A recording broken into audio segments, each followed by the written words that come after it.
Leave the elephant in the episode. Hey, teacher besties, welcome back to Childcare Unlocked, where we talk about all things education, from childcare to college.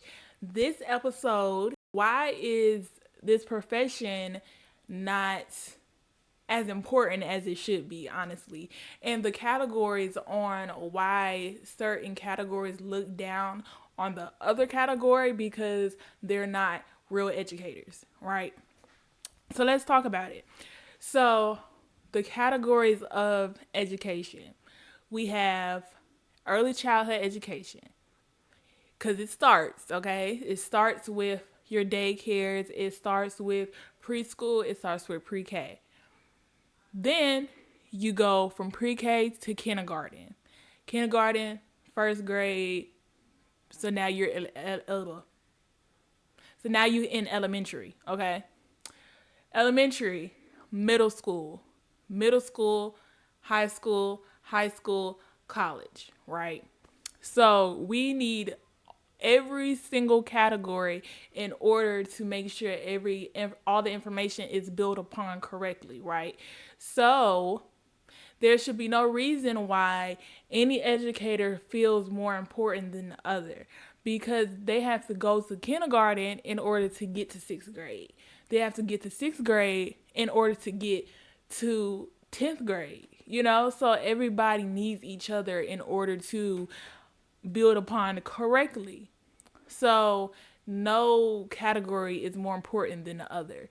So your early childhood education workers, which I'm a part of, is I often believe and have seen on social media that we're not, real educators. You're just daycare workers. All you do is just play with children all day. You don't really teach them that thing, like all the things, right? Like they're not in school yet. Technically, no, they're not in school yet. But the child, literally, you can literally teach a child from the womb. Like, they don't even have to be out the womb for you to be teaching them. You can teach them at any stage of life. So, not like, literally, the profession, neither one of the professions should be looked down upon at all. And for the teachers from high school to early childhood education, why does it seem like the professors in college get more, I guess, respect, professional respect, and respect in general, not even just professional respect? Like the parents seem to understand the work that they do. They get respect, like they just get so much respect as a professor, but you had to go through all 12 years of school before you even get to college. And some people don't choose to go to college. So that's not even a thing. So I don't understand, the respect level is way different, because you see the education system has been a very controversial topic as of right now, especially since the Department of Education was shut down officially. So I don't get why there is no respect in education. So I do believe that education have changed throughout the years. And I was homeschooled up until I went to high school. So I was in daycare, then I was homeschooled, and then 14 hit, I went to public school. And then I've been in college and stuff like that. So I've been in public school. I've had a little bit of both worlds. So I completely understand. And I think it's based off of really the how to act home and abroad. Like, how do the parents teach their children of respecting people in general? Not even really respecting elders, not even really respecting authority, respecting people in general. Because I've been on both sides now. I've been a student in the classroom where the students was disrespecting the teacher. And it's different when the teacher was doing something, worth being disrespected for. It's different. But if it was like you just teaching a lesson and they yelling and they're causing a disruption, that's what I'm talking about. And now I'm a early childhood educator, and even though I work with younger children, it's still, you can still see it. They is a fine line between what they're still learning and what they know, okay, and what they're competent and aware of what they're doing and what they should not do. So it's definitely based off of the basis of what they're taught on how to talk to people, on how to like conduct themselves in a certain situation, or not even a certain situation, just in a certain atmosphere. So yes, the education has changed throughout the years. I say something different than my brother, that he's 4 years older than me. He says something different than my mom, and she was born in 1973. And, the generations before, everybody's going to say something different because the educators literally has changed. Like the educators and the education has changed. We are now on computers. We don't use too many books, and then when we do use books, they're on the computer. So it's definitely a change because you have a book, but it being on the computer is such a big distraction based on the book being in your hands. So I think it's a little bit of everything, honestly, of why professions in the education field is respected differently, but I still don't agree. I still don't agree. I feel like education throughout should all have the same respect, from professional respect, from parents' respect, because the parents, I see a lot that the parents are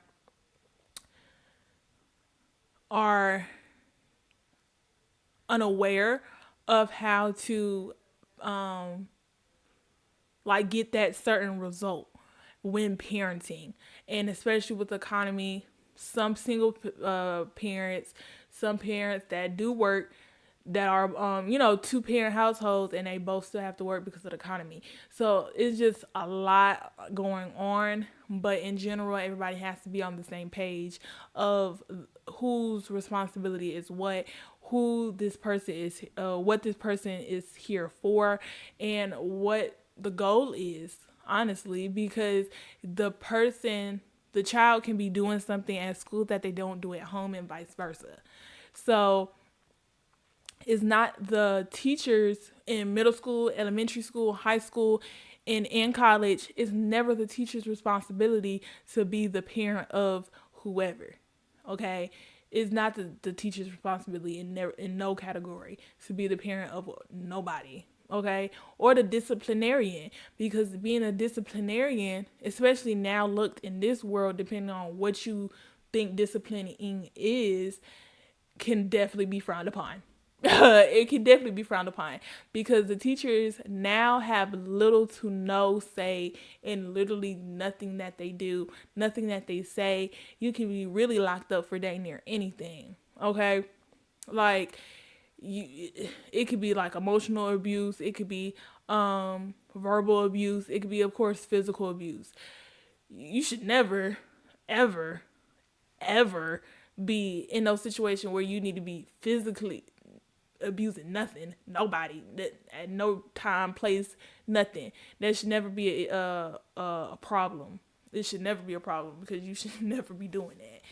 But you literally can be locked up about everything now, and based off of the older generation of teachers, they went through um a whole nother world. So it's like they had a little bit more not opportunity, but they have a little bit more voice in what they do and how they structure and manage their classroom. Because I know my mom has told me stories and my dad has told me stories about the principal being able to discipline and the teacher being able to discipline, and then you go back and then your mom discipline, like it's triple situation. But now don't touch them. Now don't touch them.